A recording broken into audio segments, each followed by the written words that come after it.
Hello friends, welcome back to the new video. In this video guys, we are going to talk about guys how can we start our app lock in our Redmi phone device. Guys, you want to start your app lock and guys you don't know how to start guys app lock and guys how can you start app lock. So guys, don't worry guys, in this video guys I am going to show you guys how can you start your app lock in your Redmi phone. In this video guys I will show you. So friends, without waste time guys, open your phone setting to set your app lock and guys, first of all go and subscribe my channel guys, click the bell icon. Then guys, now let's start video. First of all guys, you can see your battery setting and guys your app setting. So guys, click on app settings.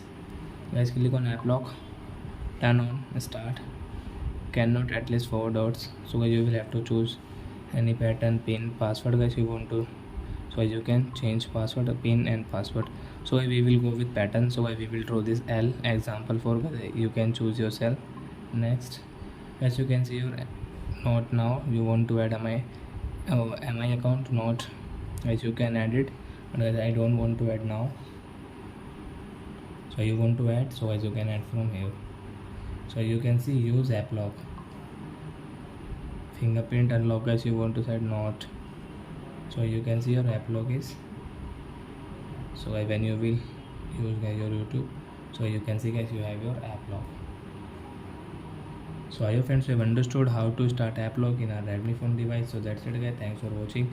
Now we will meet on next video with new topic. Before going guys, please go and like my video, subscribe my channel. Bye bye friends.